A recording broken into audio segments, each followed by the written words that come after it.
na nga. Oh, stop! Bakit po, Manang Guard? Hindi makakapasok ng eskwelahan ang hindi marunong maglato-lato.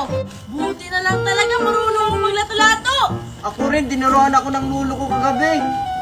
Buti na lang talaga hindi tayo late. Ano ba? Bakit hindi pa sila nakakapasok? Oo nga, tara, puntahan na lang natin.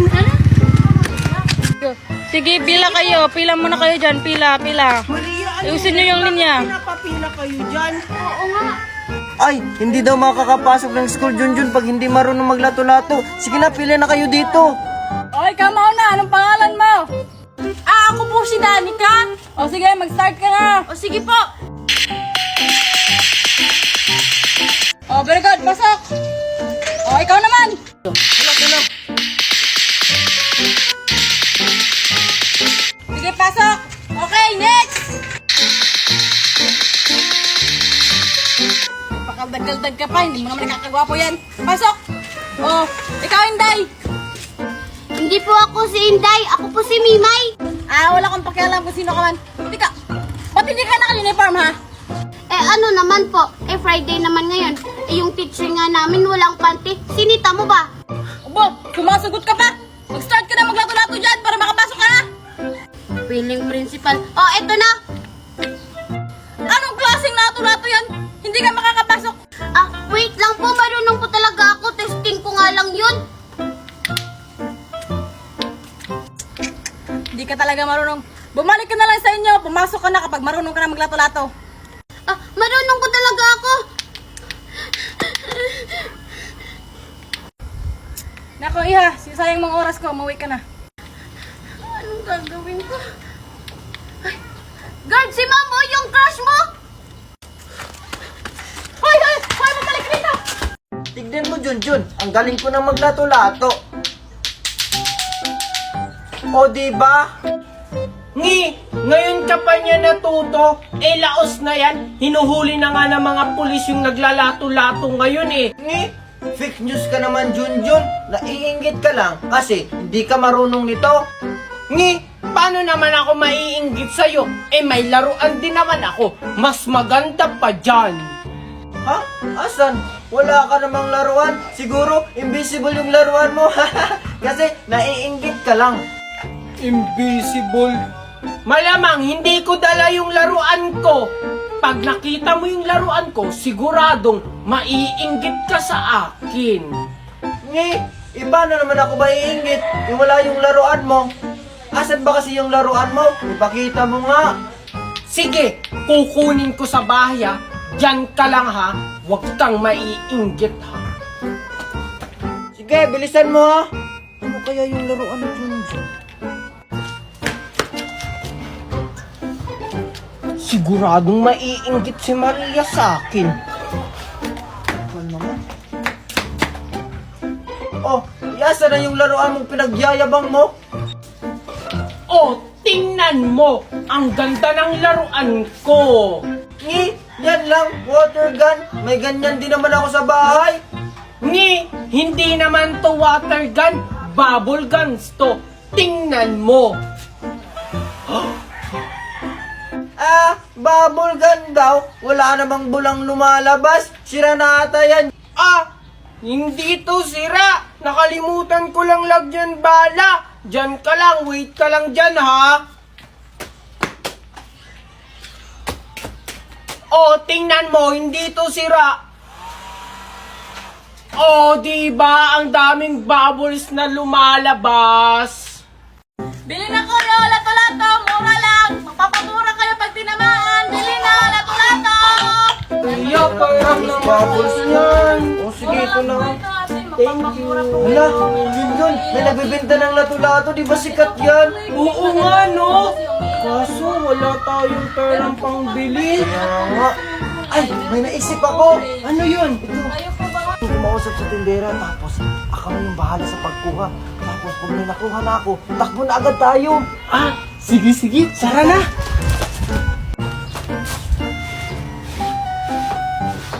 O, kayong dalawa, bibili ba kayo?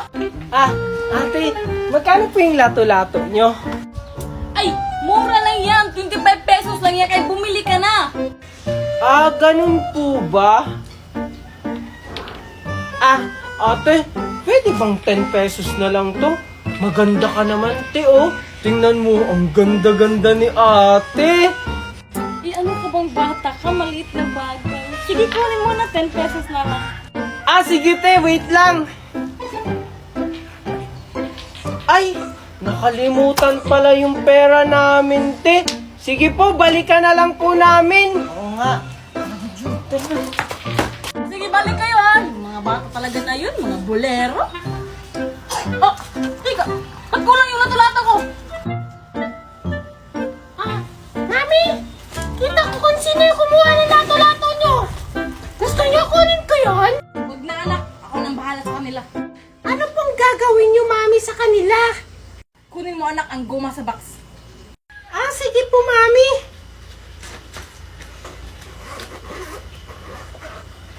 Eto po, Mami, oh. Ito na yung panahon para parusahan sila.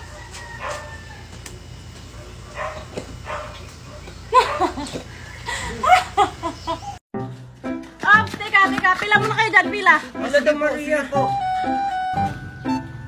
Kababata pa, nagjujuwa na agad. Hindi po kami magjowa, mag-best friend po kami. Magkasabay lang, magjowa agad. Shush, wala akong pakialam. Buksan yung bag niya. Bilis! Ukal talaga. Ito pa, oh. Sige, Junjun, pasok. Ikaw. Sige, pasok. Sige po, thank you po, Manang Guard. Tingnan ko lang kung hindi pa ako papapasukin ni Manong Guard. Ang galing ko na kaya maglato-lato. Tsaka naka-full uniform pa ako. La. Oh, Manong Guard, naka-full uniform na ako. Tsaka magaling na ako maglato-lato. Baka hindi mo na naman ako papapasukin. Pasaway ka talagang bulilit ka, no? Hindi mo ba alam yung bagong patakaran dito sa school? Ha? Ano na namang bagong patakaran na yan, Manong Guard? Ang dami niyo namang pauso.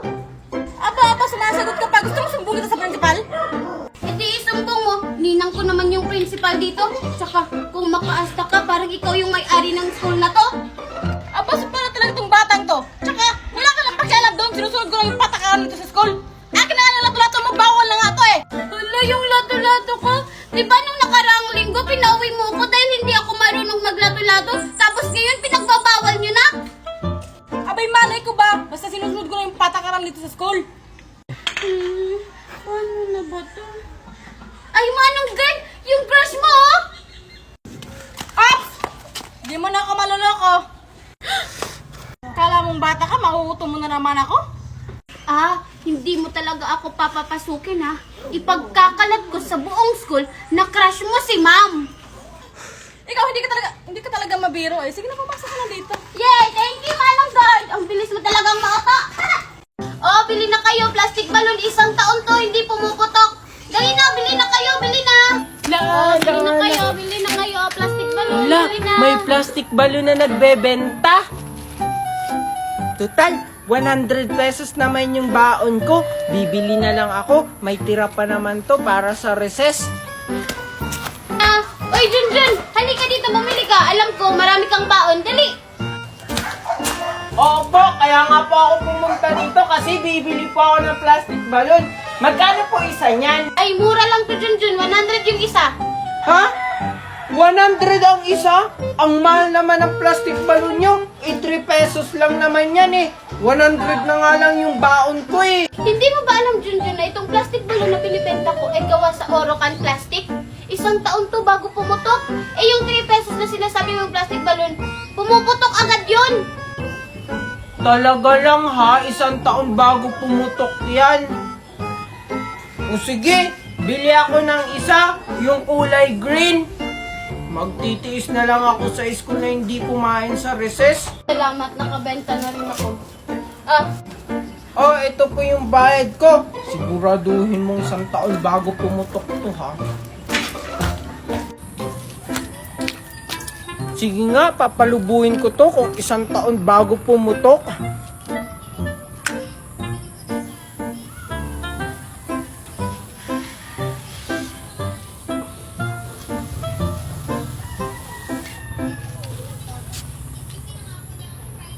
Wow, ang laki! Whee! Whee! Whee! Whee! Hala, si Junjun may plastic balon. Saan niya kaya yun binili? Papalaking ko ulit. Oh, Junjun! Junjun, saan mo yun binili yung plastic balon mo? Ah, doon kila Aling Bining, binili ko to. Kasi sabi niya 1 taon daw to bago pumuto, kaya bumili ako. Oh, ang galing naman. Sige nga, itry nga natin kung di ba pumuputok. Wala, bakit mo pinutok? Ang mahal-mahal pa naman ito, isusumbong ito kay Mami. Sabi mo 1 taon yan bago pumutok. Na-scam ka ni Aling Bining. Ano ba naman to si Mami? Bigay ng baon sa akin. Eh, marami pa nga akong tira kahapong baon eh. Tapos sabi niya, uubusin ko lang to sa loob ng 1 araw. Anong gagawin ko dito? Lahat ng gusto ko, nabili ko na. Tapos yung mga classmate ko, nabigyan ko na. Sabi nila, hindi pa nila nauubos yung binigay ko kahapon. Ano kayang gagawin ko? Ay, alam ko na. Lahat ng madadaanan kong bahay, bibigyan ko o kaya ilalagay ko sa gate. Oo. Ayan, dito. Sana makita agad yung may-ari ng bahay. Dito naman tayo. Dito. Dito naman. Diyan, maglalagay tayo dito ng marami.